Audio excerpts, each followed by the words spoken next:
Frummat samkeppniseftirlitsins að verð á bifreiðaeldsneyti sé hærra á Íslandi en í flestum vestrænum ríkjum.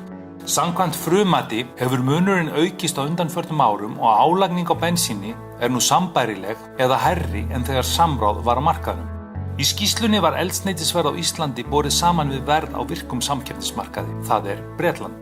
Sjónarmið hafa komið fram að samkeppniseftirlitið vanmeti álagningu sjálfstæðra smásala í Bretlandi. Sá hópur sé sundurleitur, einyrkjar jafnt sem stærðar fyrirtæki. Einnig sé gegnumstreymið hjá þeim meira en hjá íslensku olíufélögunum. Veltuhraði birgða meiri, vaxtakostnaður lægri, miðlægur kostnaður á hvern lítra lægri, auk þess sem verslunarrekstur í tengslum við eldsneytissölu skipti smásala í Bretlandi miklu máli. Jafnframt bent á það að verðmunurinn geti stafað af því að þjónustustigið á Íslandi sé mun hærra og í samræmi við óskir íslenskra neytenda. Arðsemi félaganna staðfesti það. Ekki sé tekið nægjanlegt tillit til þessara atriða og því sé munurinn ofmetinn. Á móti þessu vegur að í samanburðinum að fullu tekið tillit til afslátta hjá íslensku olíufélögunum en ekki gert ráð fyrir neinum afsláttum í Bretlandi. Á grunni frummatsins voru reifaðar mögulegar úrbætur til að auka samkeppni.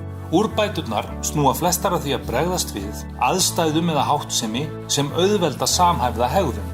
Hvötum og getu starfandi fyrirtækja til þess að útiloka eða torvelda innkomu nýrra aðila, regluverki og framkvæmd stjórnvalda sem hamlar samkeppni.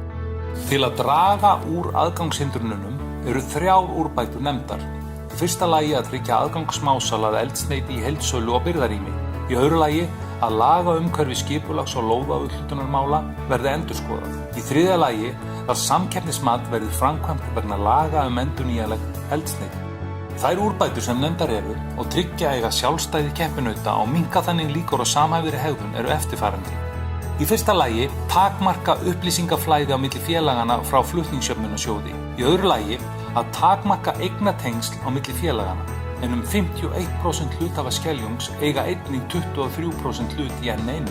Í þriðja lagi að endurskoða samrekstur N1 og Olís á olíudreifingu. Í fjórða lagi að auka neytenda aðhald. Í fimmta lagi að setja takmörk á tíðni verðbreytinga, en strjálli verðbreytingar ættu að torvelda samhæfða hegðun.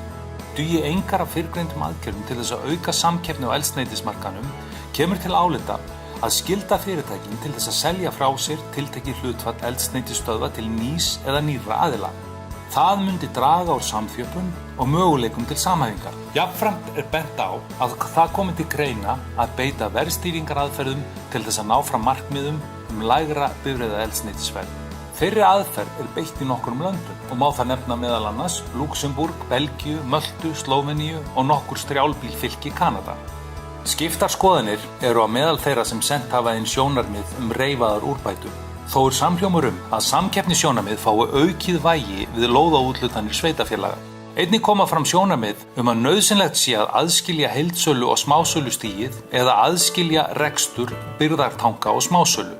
Einnig virðist vera nokkur samhljómur það meðal þeirra erlendu aðila sem rætt hefur verið við að innkoma matvöruverslana á eldsneytismarkaði og opnara birgðarstig yki samkeppni.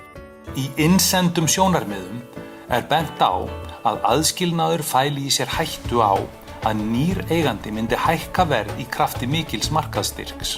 Aftur á móti bendir Neytendastofa á að það stuðli að aukinni samkeppni og inngöngu nýrra söluaðila inn á markaði. Bæði Skeljungur og olíudreifing tiltaka þó í svörum sínum að stefna fyrirtækjanna sé að bjóða þeim sem þess óska aðganga birgðarými félaganna og því séu hindranir ekki fyrir hendi. Stórir eigendur í N1 og Skeljungi telja ekki að eign þeirra í 2 keppinautum hafi skaðleg áhrif. Afskipti þeirra af félögunum séu takmörkuð. Eignarhlutur ekki afgerandi og stjórnarmönnum beri að hafa hagsmuni viðkomandi félags að leiðarljósi í sínum störfum. Starfandi félög hafna því að sala eldsneytisstöðva geti aukið samkeppni. Skeljungur bendir þó á að skapa þurfi umgjörð skiptasamninga með eldsneyti. Koma þurfi á virkum markaði fyrir dreifingu eldsneytis og skýra reglur þurfi að gilda viðskiptasamninga milli aðila á markaðnum.